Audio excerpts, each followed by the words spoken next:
Okay, welcome to lesson 19 of Marketing 3. And the focus from lesson 18, if you remember when we had a session in class, the focus has been on individual customers, how they learn. We did customer learning and what motivates them, as well as the attitudes that they have towards brand.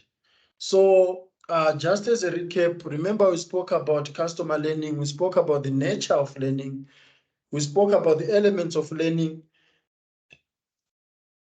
as well as discussing the theories of learning, where we unpacked classical conditioning, instrumental conditioning, cognitive conditioning, just as how customers learn.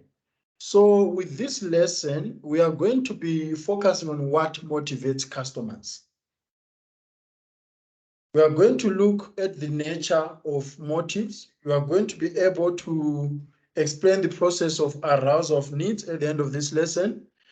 We should be able to discuss the classification of motives, as well as discussing the theories of needs and motives that were driven by Maslow and Maguire. So these are things that you are going to focus on in lesson 19. And why does motivation matter? It matters because there is something that pushes customers, that motivates customers to buy or to engage with certain brands. There is a specific reason why you would prefer a Huawei over Apple or Apple over Huawei. There's something that motivates you as a customer in order to do that. And marketers, we need to be aware of what motivates customers. And we also need to be able to provide a better position of a stimulus. Remember, I spoke about the stimulus in class last week. Yes. Yes, a stimulus is something that is used to evoke a reaction.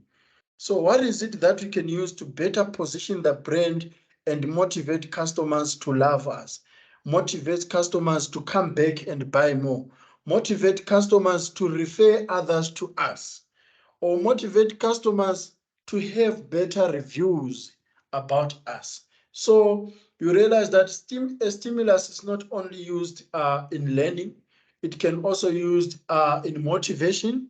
And you see with the next lesson that we're going to look at today, it can also be used in the change of attitudes towards a brand. But before we start, I've got teaser questions for you that will sort of provide an overview of what we are going to be looking at today.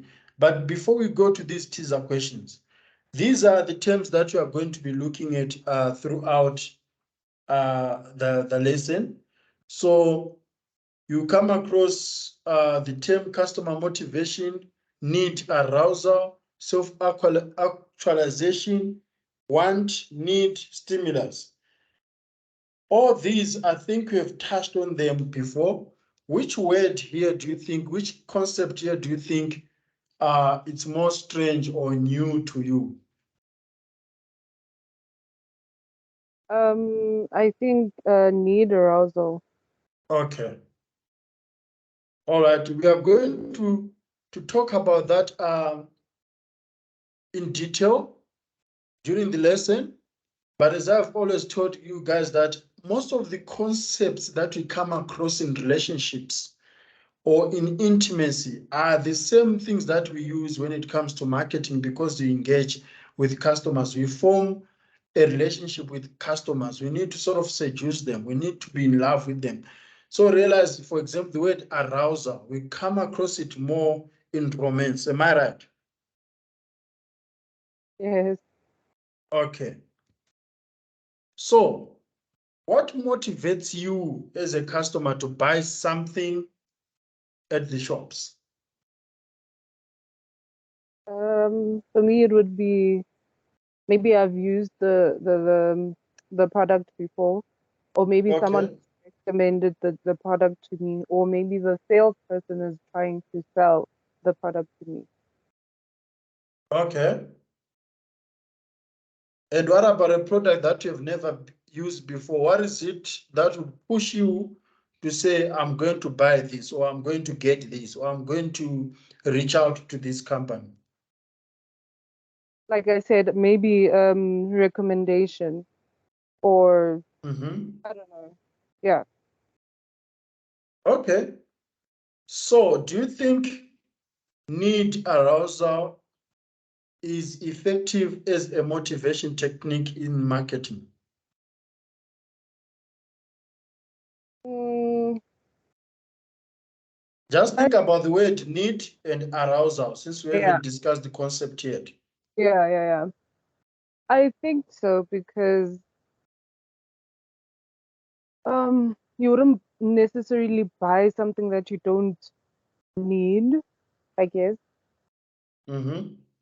Please repeat your question again. Oh, it's this one, no? It's the need arousal as a motivation.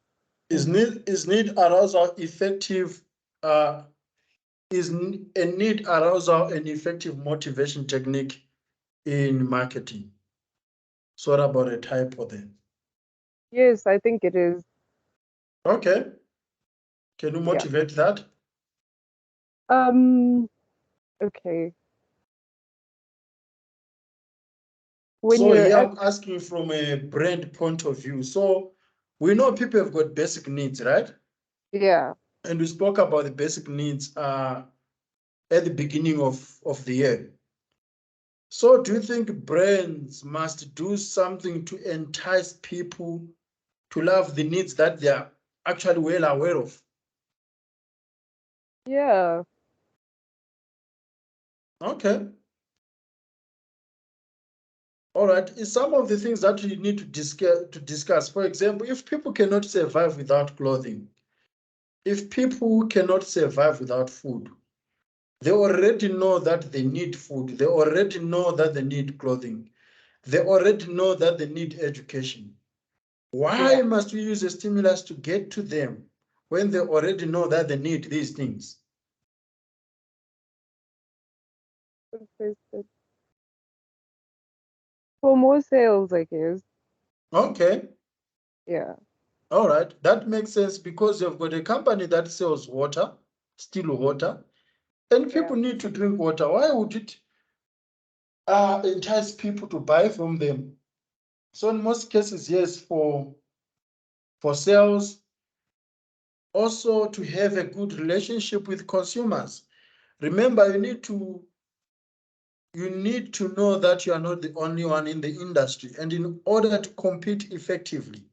So if it's education, you are not the only one who is providing educational services to the community. You are not the only Boston. There is Varsity College, there is Rosebank College, and so on. So as much as education is a basic need,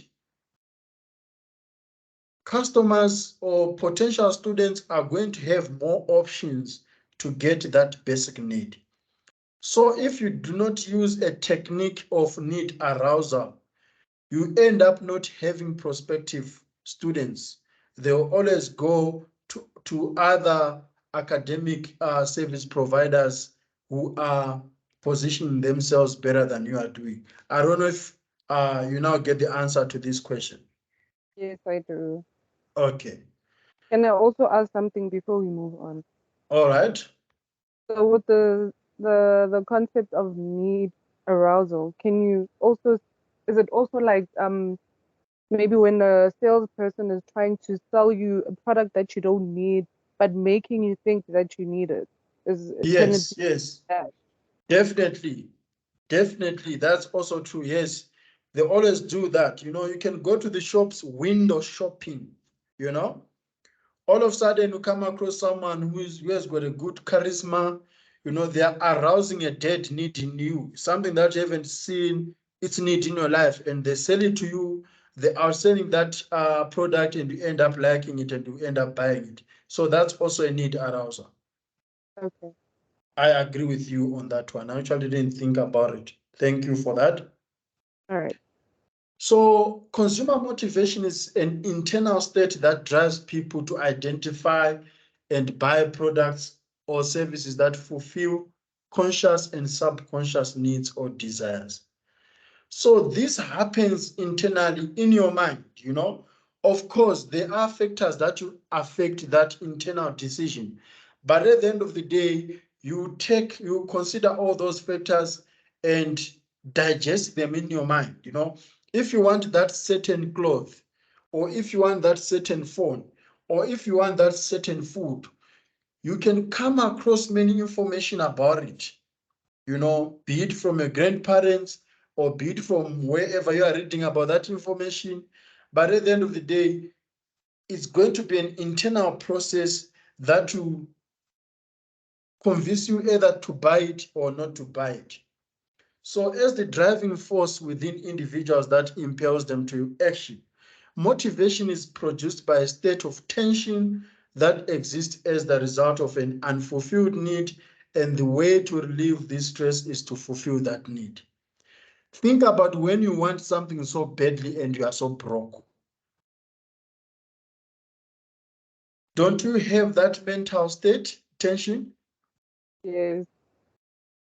And sometimes people cannot control that tension to an extent of borrowing money to get that thing in order to fulfill the need. Yeah.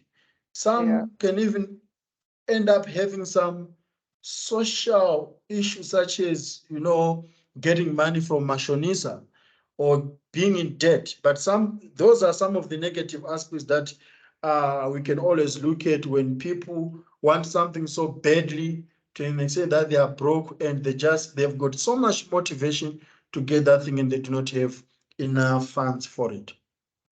So marketers know customers need to be made aware of their needs or a need to be awakened in them. So this second sentence statement is what you just said now. That you know, sometimes a salesperson can awaken a need in you, you know, something that you do not realize, but all of a sudden it's been aroused in you. So a need that may have that you may have, but you were not aware of. Think about smartphones. At first, when we had those 11, Nokia 1122, whatever, we were not aware of the need for a smartphone, but it was awakened in us, and today we can't even survive without those smartphones. So, need arousal is a method used in advertising or in sales, which plays on a desire or a requirement of the target to try and sell the product to them. For example, if that product grants them security, they should purchase an alarm system. Marketers use the identified needs of customers to entice them to purchase their products. Arousing customers' needs is possible through marketing actions such as creative advertising, using selective media, and how the product is positioned in the market. So as I've always said, some products position themselves well in the market. Think about salt. Think about sugar. You actually don't need to outsell or to try hard to sell those products, you know. That's why you barely see advertisements for salt. Once a need is aroused, it produces a drive state. And a drive state is an effective state in which a person experiences emotions and psychological arousals. So once you realize that that libido, you know, that need for a product or for a brand is fully aroused, you can always sustain or even get addicted to that arousal. You know, you hear people saying that I'm so addicted to makeup. It means that the initial arousal for the need for makeup has not died yet. You keep doing the same thing over and over again. You're still using the same product over and over again. But to some extent, arousal can die when it comes to a brand relationship with a customer. The same arousal that dies when you are with a partner, you know. You hear people saying that I'm no longer interested in you. You hear people saying that I don't feel the same way that I used to feel about you. You hear people saying that every time you turn off, you no longer turn me on the same way that you used to. So these are things that we come across in communities or in societies on a daily basis. And they also do happen with customer motivation, with the nature of motivation. Sometimes you can get highly motivated in using a product, but as there are better products out there, or maybe you get a bad experience or a poor customer service about that product, you can suddenly get turned off. Then you want to try something else. Is this something that you often relate with as a consumer, as a customer? Yes.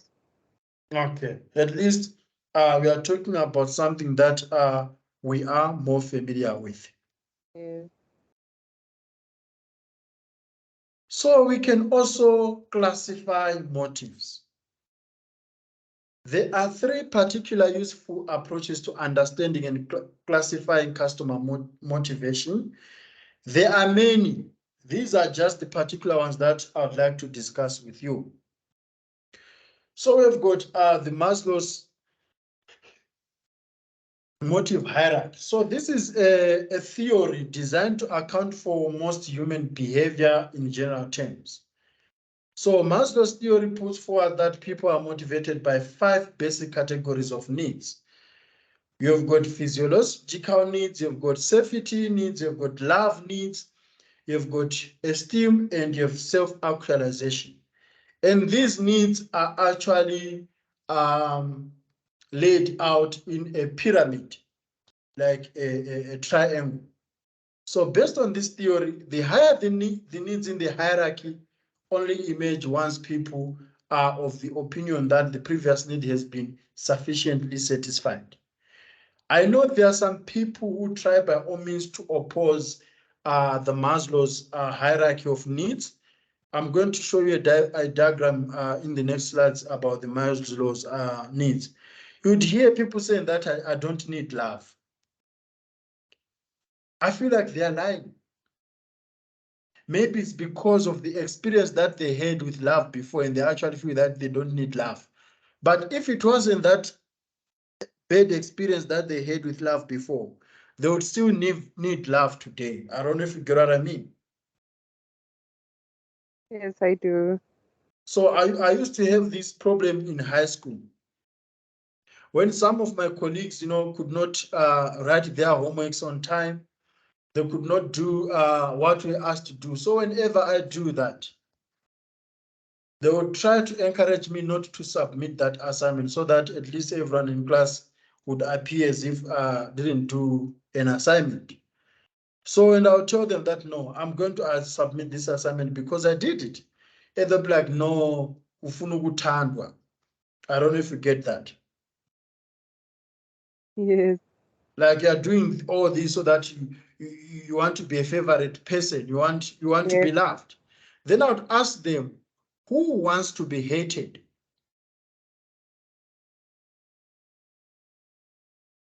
I don't think there's someone out there who was born to be hated, Akula muntu ofuna ukuzondwa.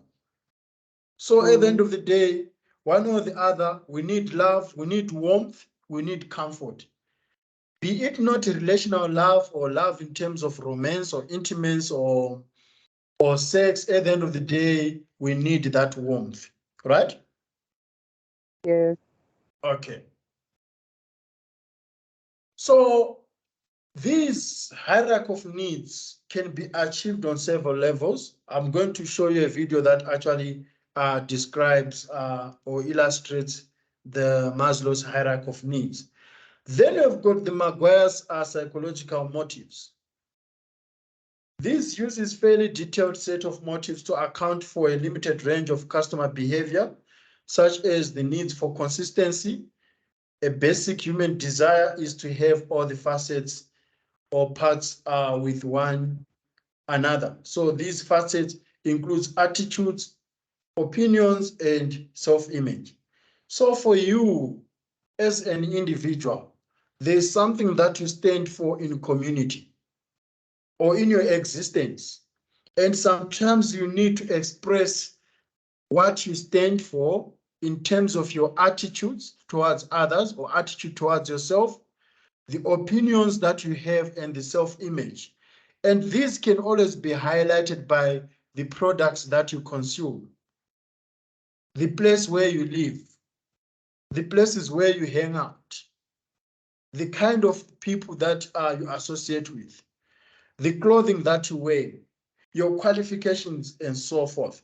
So these are the psychological motives, the way you walk on the streets and how you weigh. It says something about your attitudes, your opinion, and your self-image. Then you've got economic and emotional classifications. This distinguishes between rational and emotional. So the emotionals can be non-rational ones. Economic motives are rational in nature. So economic motives are always based on the economy. So they are based on facts. If I'm getting 2 for 3 at clicks, they say buy 3 for 2, you know that it's economic, it's fact. I'm going to get 2 lotions. I'm going to get 3 lotions at the price of 2 lotions. That's a fact. That's economic because you're going to save, right? So economic motives are rational in nature, and marketers always express them in quantifiable,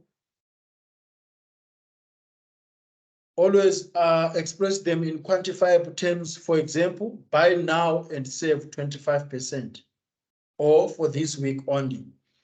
Takealot does that on a daily basis. Have you guys come across daily deals on Takealot?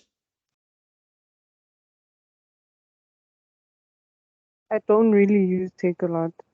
Okay, so on Takealot, there are some stuff that you know that if you don't get them this week, next week they are going to be a bit expensive. Hi, Amanda. Morning, sir. Morning, how are you? I'm fine, thanks. How are you? I'm good. So these slides, as usual, they are going to be posted on Core Campus, so you don't have to worry.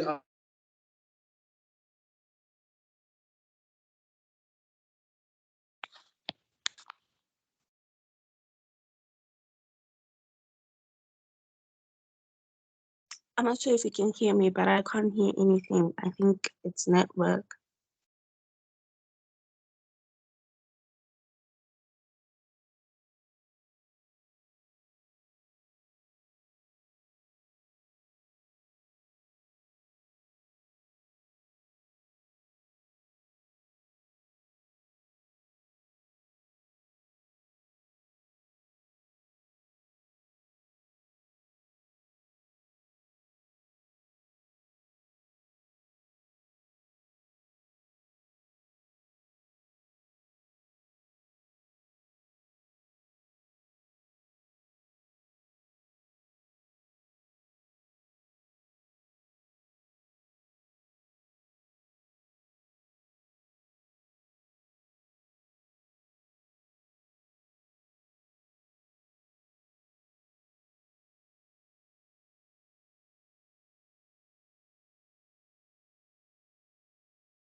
Hello guys, can you hear me again?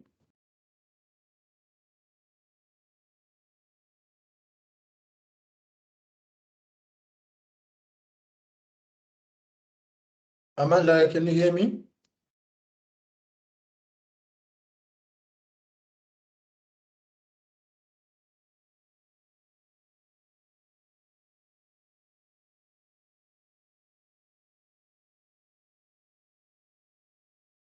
Hello?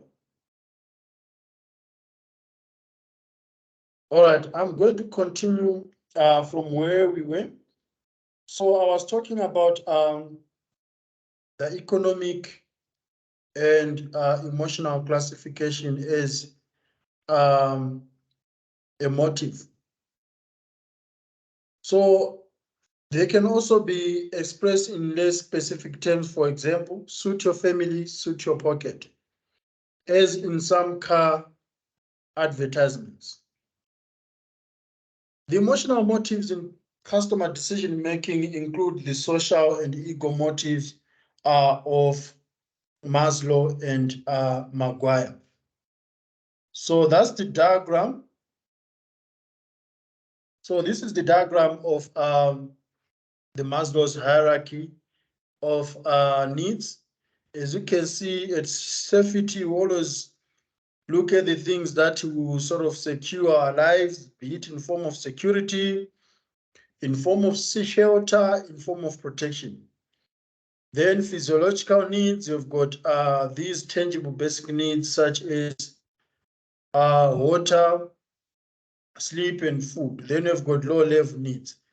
So that's the Maslow's hierarchy of needs. And there's a YouTube video that I'm going to play for you guys that talks about, that illustrates the needs for.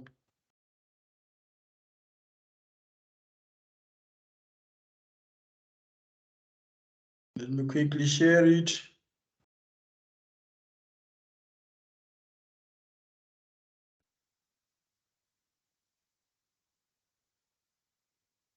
Can you see my screen?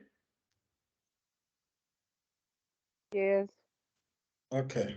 Maslow's hierarchy of needs is a theory in psychology. It argues that there are 5 stages of human needs that motivate our behavior. Abraham Maslow proposed his theory in 1943 after studying what he called exemplary people, such as Albert Einstein or Eleanor Roosevelt.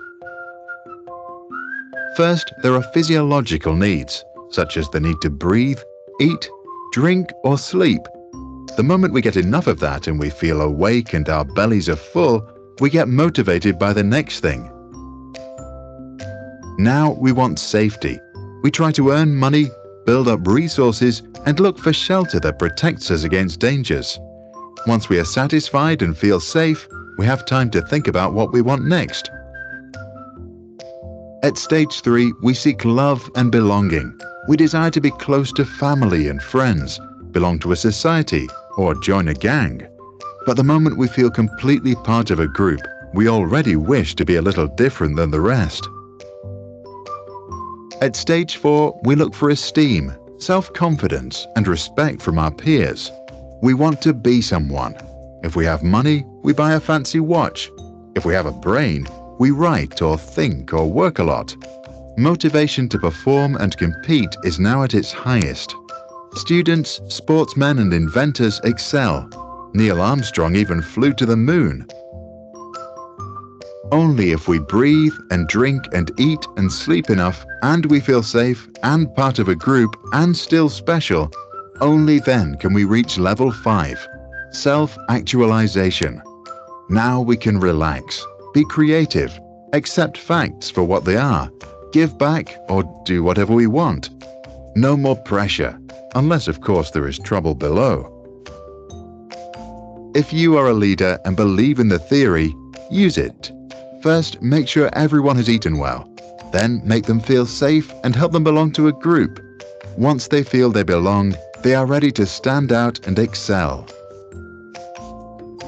Thanks for watching. Even if we try to keep it short, each video is quite some work. First, we research and write a script. Then we brainstorm ideas. And after that, we draw the storybook. Then it's recorded, narrated, and finally edited. If you want to support us to make more videos, Okay, guys, so do you resonate with Maslow's hierarchy of needs, or you feel like they do not apply to you?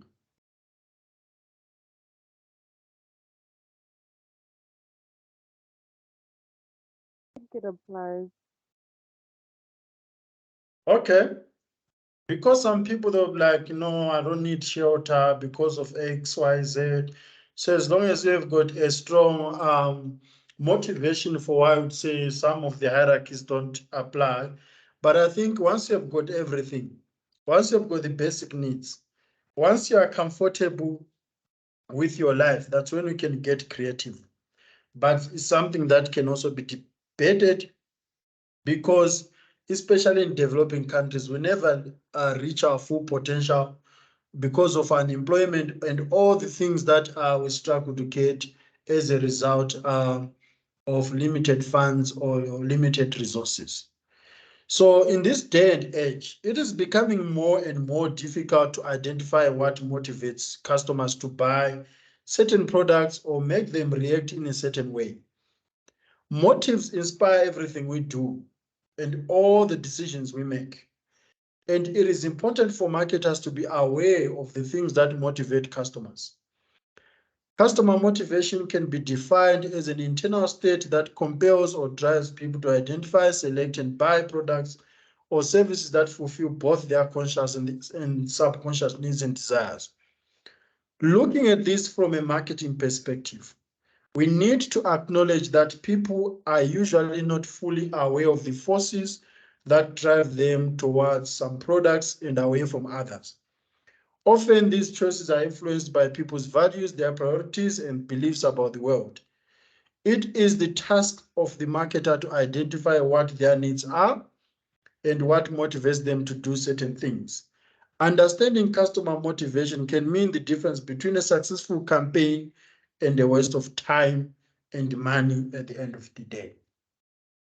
So do you understand everything, guys, about customer motivation? Yes. Okay, are there any questions or any comments or something that you'd like to share that relates with you as an individual, as a customer, or the brand that you represent?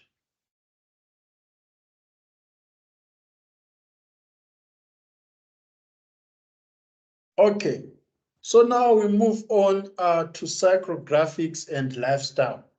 So realize that all of these things are part of consumer behavior. They do contribute to the decisions that customers make, and we can always try by all means to get enough insights, to get enough knowledge about the consumers and see whether the brands that you are selling them or whether the product that you are selling them resonate with their lifestyle and their personality.